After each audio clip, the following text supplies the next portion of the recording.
Welcome to TCB the climax battle YouTube channel. तो सबसे पहले अगर आप चैनल पे नए हैं तो चैनल को सब्सक्राइब करें और वीडियो को लाइक करें।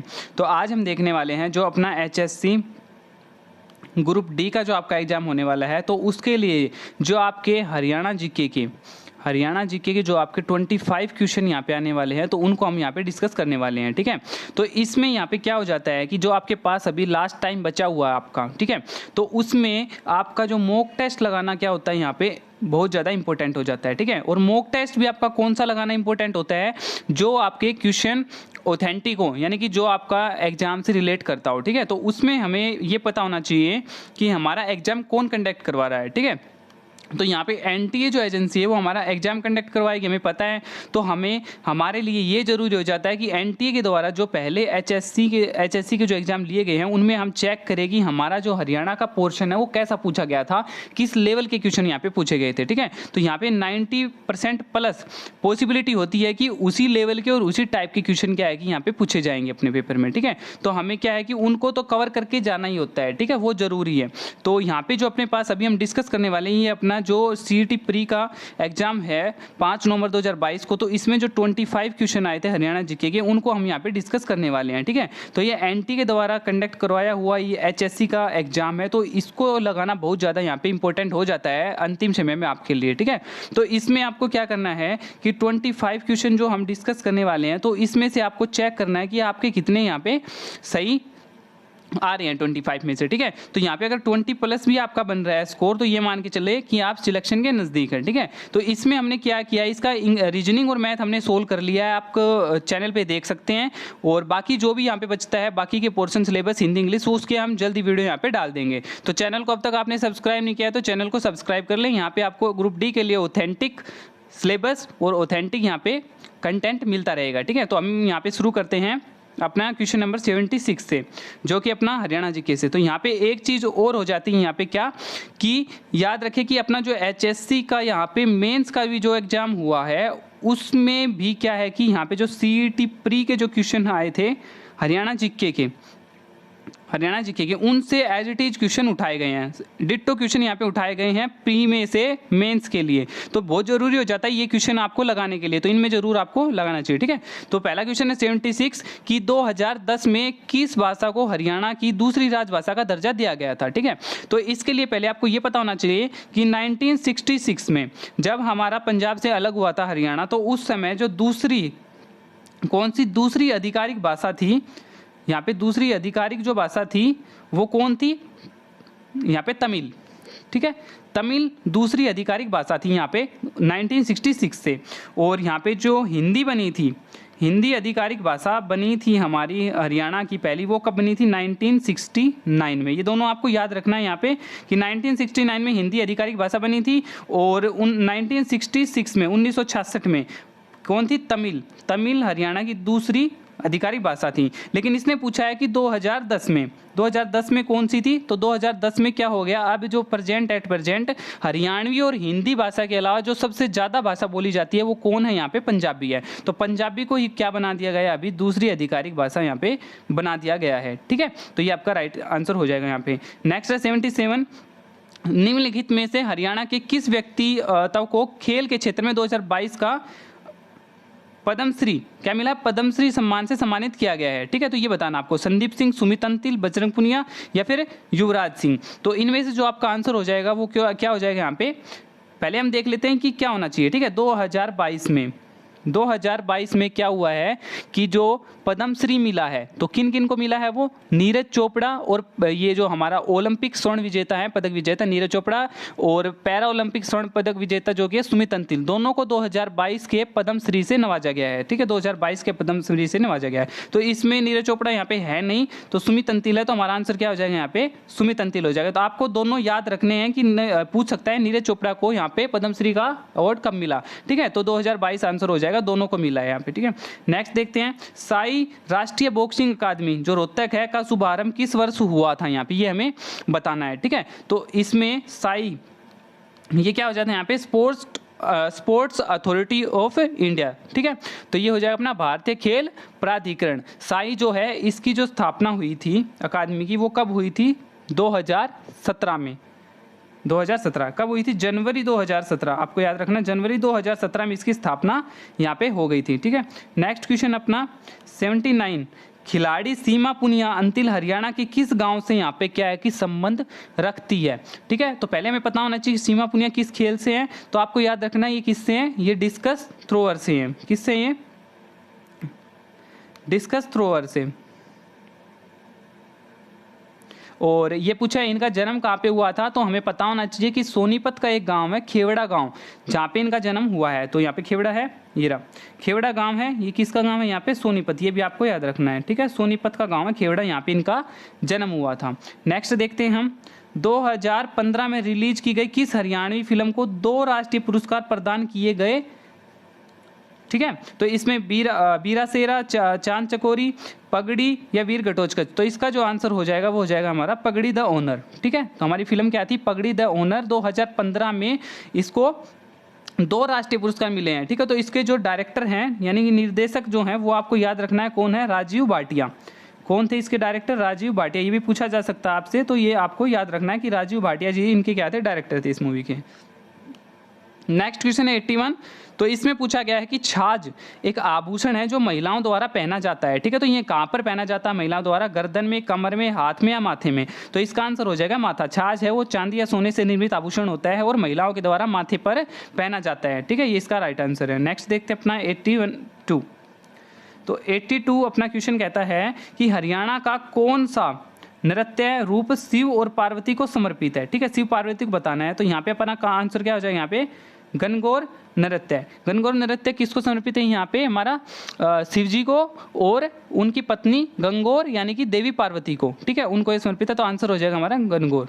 तो ये पूछा जा सकता है कि कब बनाया जाता है? आमतौर पर ये कब बनाया जाता है? फागुन और चैत के महीनों में ये सेलिब्रेट किया जाता है। ठीक है, नेक्स्ट है, निम्नलिखित कथनों पर विचार कीजिए। अभी यहाँ पे कथन है और उस पर हमें क्या करना है? विचार करना है। क्या विचार करें? देखते हैं कि इसने बोला है चोप एक नाम है, चोप हरियाणा में निर्मित एक शाल का रूप है। ठीक बात है, शोल के इस रूप को फुलकारी के नाम से भी जाना जाता है। तो ये ऑप्शन है यहाँ पे। ठीक है, तो ऑप्शन में पूछा है कि केवल ए, बी या दोनों नहीं। ठीक है, तो इसमें हमें देखना है कि चोप, यहाँ पे देखिए हम शोल जो होती है हरियाणा में शोल।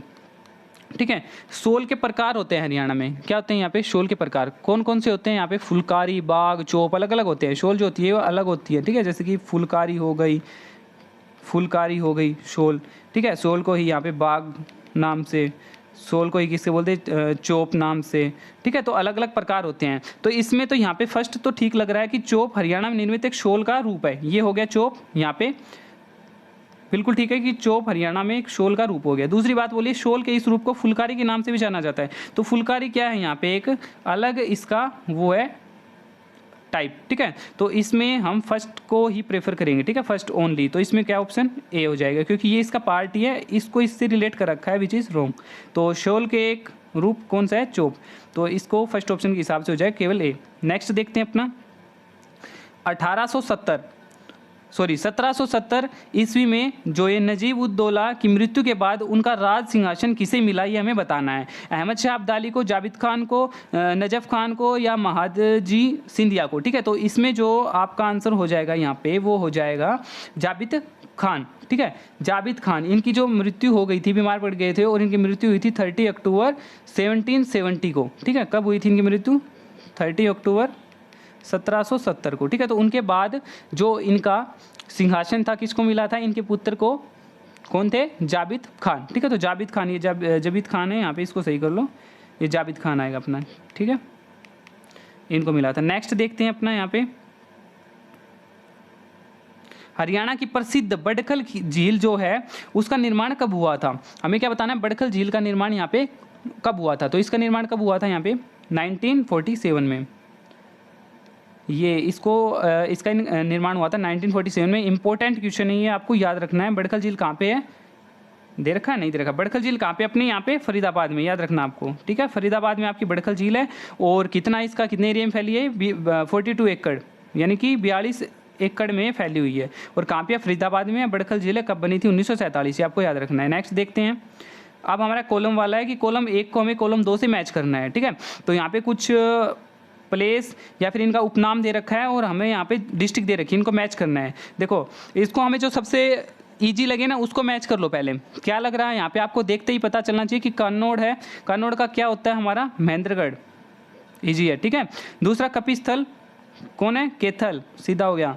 पांडुप्रस्थ तो कौन हो गया यहाँ पे, पानीपत, सीधा हो गया। कौन बचा साइड से, कौन हो गया ये अपना सिरसा हो गया। तो यहाँ पे हो गया, यानी कि फर्स्ट का फर्स्ट हो गया, सेकंड का कौन हो गया, डी हो गया, यहाँ पे ए डी हो गया, सेकंड का डी हो गया, थर्ड का कौन हो जाएगा यहाँ पे कपिस्थल का बी हो जाएगा, और कौन सा फोर्थ, फोर्थ का कौन हो जाएगा सी हो जाएगा। तो इसको हम देख लेते हैं कौन सा है, फर्स्ट का ए और सेकंड का डी, इन दोनों से क्या पता लग जाए, ए और डी।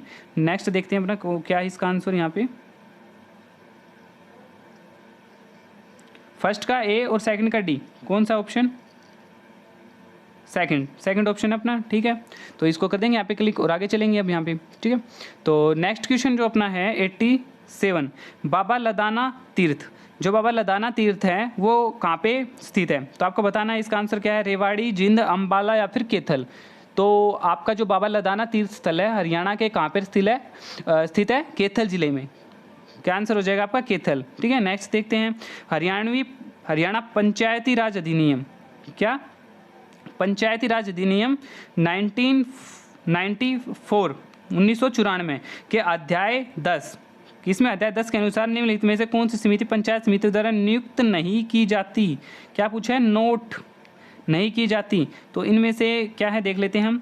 सामाजिक न्याय समिति की जाती है, सामान्य समिति ये की जाती है, स्वास्थ्य एवं कल्याण समिति ये बिल्कुल यहाँ पे नहीं की जाती, और वित्त लेखा ये बिल्कुल की जाती है, ठीक है। तो अपना आंसर क्या आ जाएगा, नहीं पूछी है तो स्वास्थ्य एवं कल्याण समिति यहाँ पे नहीं की जाती है, हरियाणा पंचायती राज अधिनियम, ठीक है, जो भी है। नेक्स्ट क्वेश्चन देखते हैं अपना 89। तो इसमें क्या पूछा, हरियाणा में पहली स्थायी लोक अदालत की स्थापना कब हुई थी। क्या पूछा, स्थायी लोक अदालत, ध्यान से देखना आपको, स्थायी लोक अदालत जो है इसकी स्थापना कब हुई थी। तो इसका आंसर हो जाएगा हमारा 7 अगस्त 1998 को। क्या हो जाएगा, 7 अगस्त 1998 को। और कहाँ की गई थी इसका आंसर, कहाँ की गई थी, ये हो जाएगा अपना चंडीगढ़ में।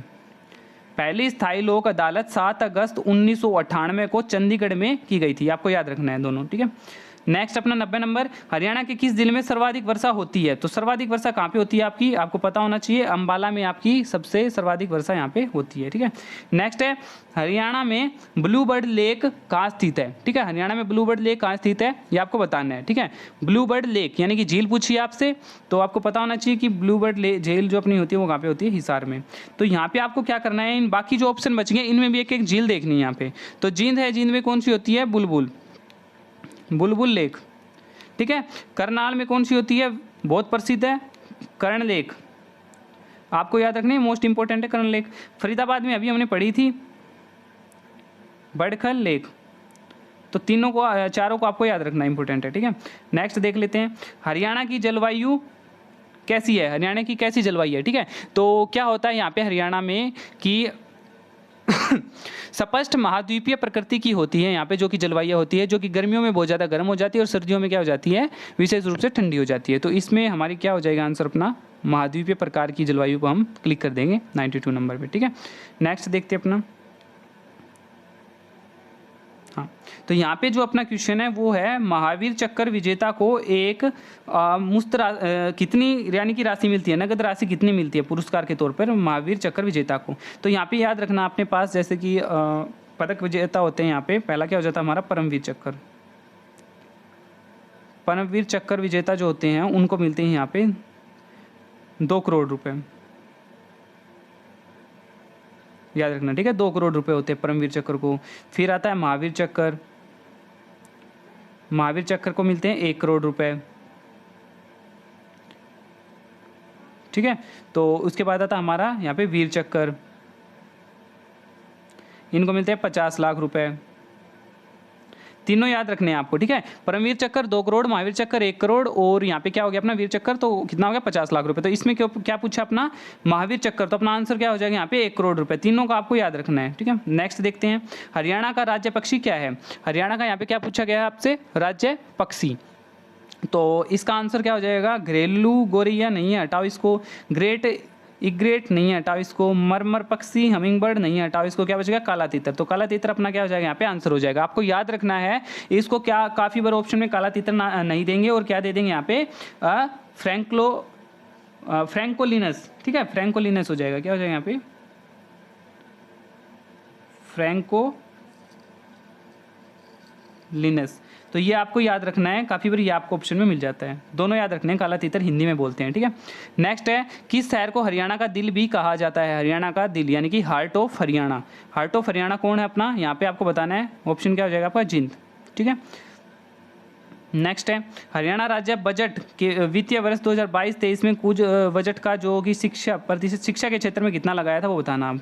तो ये 2022-23 का था, तो क्या हो जाएगा यहाँ पे 14.2%, ठीक है, ये आपका आंसर है। नेक्स्ट देखते हैं, हरियाणा में विद्युत उपभोक्ताओं की कुल संख्या 2021-22 तक कितनी है, ये आपको बताना है, ठीक है। तो ये आपका आर्थिक सर्वेक्षण का हिस्सा हो जाता है, तो आर्थिक सर्वेक्षण को भी आपको डेफिनेटली करके जाना, यहाँ पे क्वेश्चन पूछे गए हैं, ठीक है। तो इसका जो आंसर हो जाएगा वो अपना क्या हो जाएगा? 7307,992, तो यानी कि ये रहा 7307,992 आपका ऑप्शन हो जाएगा। नेक्स्ट देखते हैं, दो क्वेश्चन आपके आर्थिक सर्वेक्षण, ये हो गया, ये भी आर्थिक सर्वेक्षण है। हरियाणा आर्थिक सर्वेक्षण 2021-22 के अनुसार हरियाणा में कुल कितने जिला स्तरीय कोषागार है? ठीक है, जिला स्तरीय कोषागार पूछा है यहाँ पे, याद रखें। तो इसका आंसर क्या हो जाएगा यहाँ पे? 23 जिला स्तरीय कोषागार है यहाँ पे। 98 हो गया, और 99 देखते हैं हम। तो ये जो 99 क्वेश्चन ये है, म्हारा गाँव जगमग गाँव जो योजना थी, म्हारा गांव जगमग गांव योजना है, इसके अंतर्गत जनवरी 2022 तक कितने गांवों को जोड़ा गया, ये पूछा गया है, ठीक है। जनवरी 2022 तक कितने गांवों को जोड़ा गया है, तो ये पूछा गया। तो इसका आंसर क्या हो जाएगा? 5569, ठीक है, यानी 5569, नियरली बोल सकते हैं हम 5600, नियरली अप्रोक्स, ठीक है। तो आपको ये डाटा फिक्स याद रखना है, कितना? 5569, ये आपका आंसर हो जाएगा। नेक्स्ट है, हरियाणा में राष्ट्रीय मधुमक्खी पालन एवं शहद मिशन NBHM योजना की शुरुआत किस वर्ष हुई थी, ये आपको बताना है, ठीक है। 2020, 2018, 2019 या 2017। तो इसका जो अपना करेक्ट आंसर हो जाएगा वो क्या हो जाएगा? 2020। ये आपको यहाँ पे क्या है कि याद रखना है, 2020, ठीक है। यहाँ पे अपने कंप्लीट 25 क्वेश्चन हमने डिस्कस कर लिए हैं, 25। तो आपको बताना है कि इसमें से आपका जो स्कोर है वो कितना बना है। कमेंट सेक्शन में आपको बताना है कि आपका 25 में से कितना स्कोर है। 20 प्लस है तो डेफिनेटली आपका सिलेक्शन श्योर है, ठीक है।